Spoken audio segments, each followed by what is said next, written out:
Bismillahirrahmanirrahim. Hi friends, I welcome you to my YouTube channel Amazing English Language Center. In today's lesson, I am going to talk about present perfect continuous tense in detail. So let's get started. Usage. It refers to those actions or activities which began in the past but are still going on with time reference.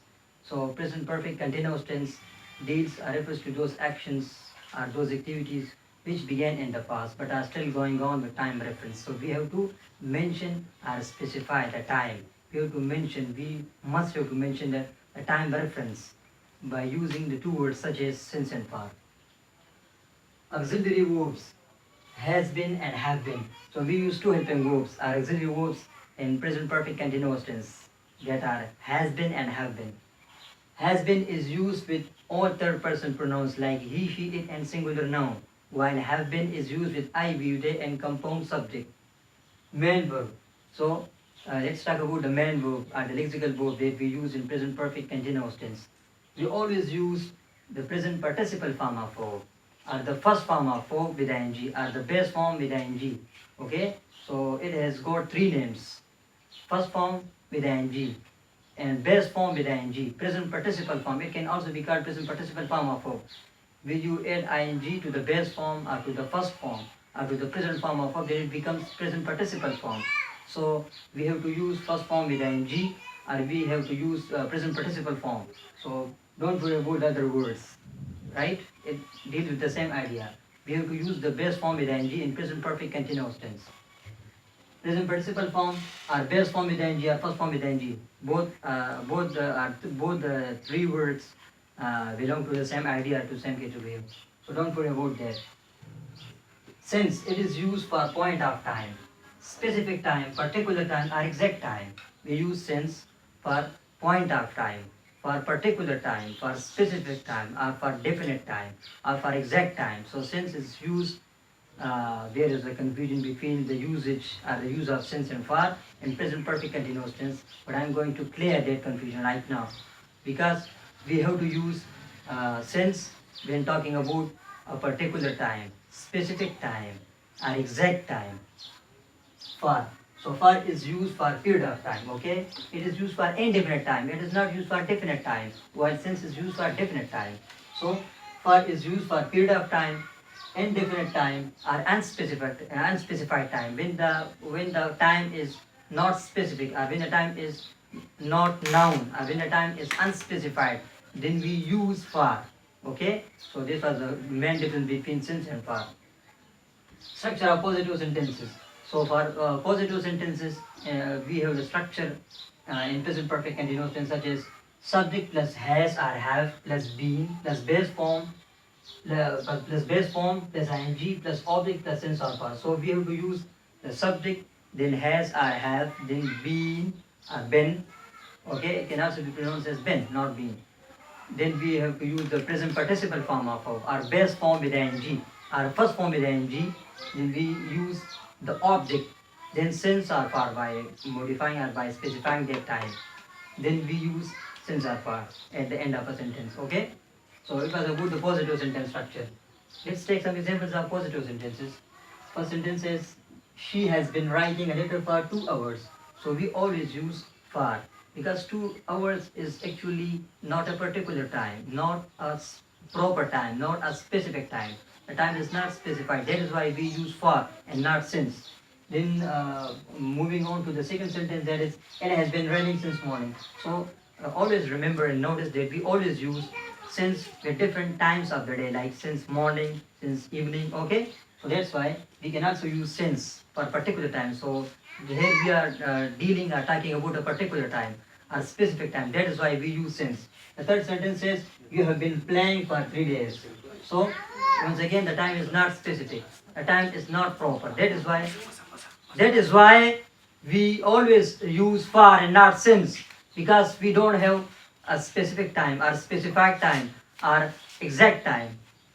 Then the last sentence, positive sentences is I have been studying linguistics. Okay, it is linguistics. Linguistics. I have been studying linguistics since 2015. So we use since and not for because we are talking about a very proper time, or about a very particular specific time. That is why we have used since and not for. Since is used for a particular year. So 2015 is a particular year or a particular time. That is why we have used since and not for. Construction or formulation of negative sentences. For negative sentences, we use or we follow the structure such as subject plus has or have plus not plus been plus base form or present participle form or first form with ing plus object plus since or for. So it means that we just add one word to change positive sentences into negative sentences, such as not. We always use not in negative sentences, as it is obvious and clear to you people, because in negative sentences we always use not, or we add or place the word not. Negative sentences. So the first sentence says that they have not been taking tea since 1 o'clock. They have not been taking tea since 1 o'clock. So we always use o'clock when we use the word since. We use o'clock with the word since, okay? Because we are talking about a very particular time. So 1 o'clock is a very specific time, or very proper time, or very definite time. It is the noun time, okay? It's not the unknown time. That's why we use since and not for. Second sentence is we have not been dancing for an hour. So for an hour it's actually an indefinite time. We have used for. That is why. That is the main reason.